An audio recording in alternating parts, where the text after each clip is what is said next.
All right, big news involving the Oregon Ducks. Dan Lanning is winning in the offseason, adding a lot of talent coming up to Eugene, Oregon. Phenomenal job. Let's get right into it in terms of the recruiting department. Obviously, early signing day is upon us. One of the big news through early signing day was, I think, the biggest accomplishment out of pretty much any program in all the country.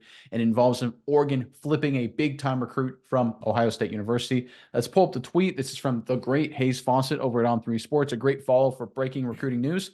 All right, four-star wide receiver Jeremiah McClellan tells me he has flipped from Ohio State to Oregon. The top 55 recruit in the 24 class had been committed to the Buckeyes since August.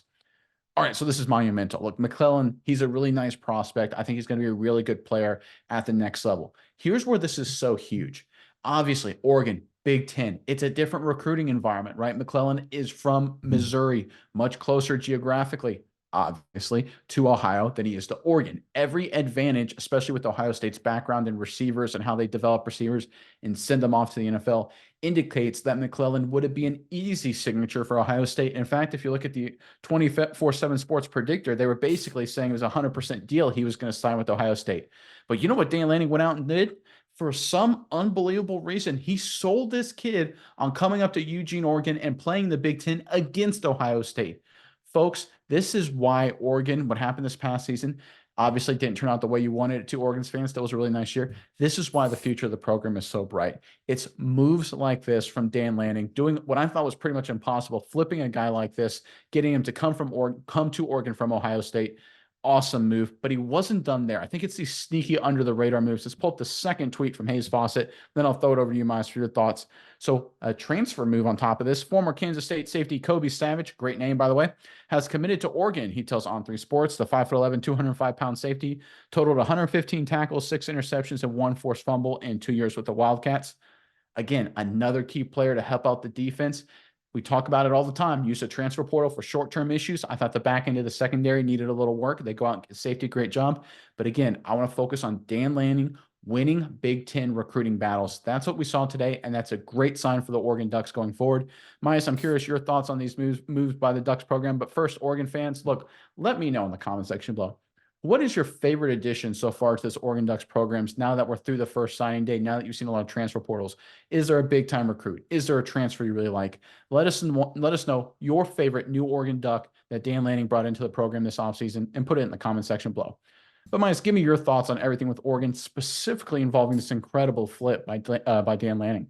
Yeah, Nick, I think the flip is huge. I think this receiver, obviously, Ohio State knows the receiver position.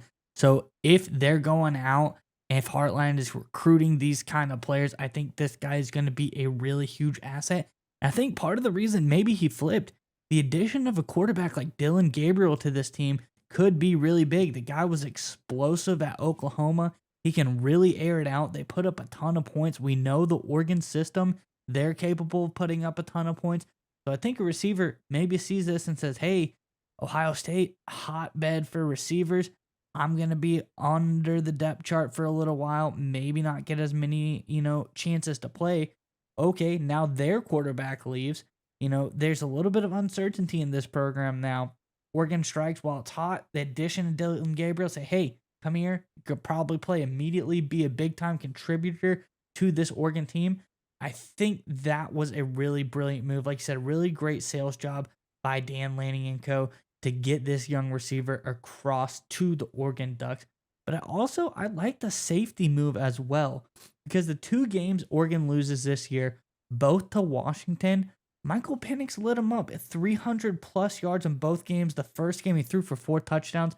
So getting some DB help and a veteran guy like Kobe Savage is also going to be big next year for the Ducks, because that might be all they need, is just a little bit of help, a little bit of ability to kind of slow down the pass. I know Penix is an elite passer.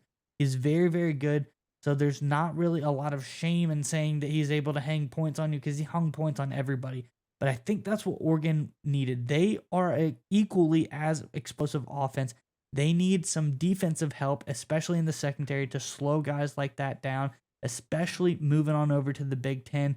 I think you're going to face just as good talent over there as well, just as good quarterbacks. So both of these moves, not only are they big, but they make sense for Oregon. I think these are really smart moves, and that's what Dan Lanning's been doing for quite a long time.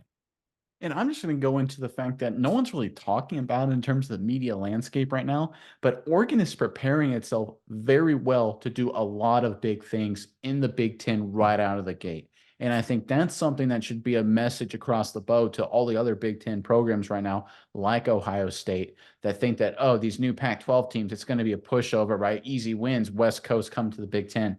I tell you what, folks, Oregon, in terms of the recruiting pipeline, they're pulling off players from Ohio State. I wouldn't be surprised if they pull off players from Michigan, from Penn State, from Wisconsin. This Oregon Ducks team is going to keep recruiting out west like they always do. They're always going to be great at that. In fact, we talked about it earlier this offseason. Dan Lanning still focusing a lot on the West Coast. But again, the fact he's able to do that, win on the West Coast, and go to Missouri and steal a recruit from Ohio State, folks, if Oregon can do that, there's no reason they can't go undefeated and win national titles in the Big Ten. Think about that for a second, right? One of the strengths of the Midwest is they can recruit from the Midwest.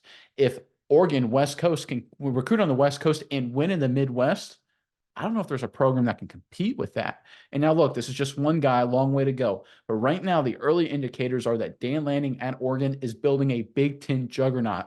And I think a lot of these traditional Big Ten schools are going to be shocked over the coming years with how good the Ducks are going to be.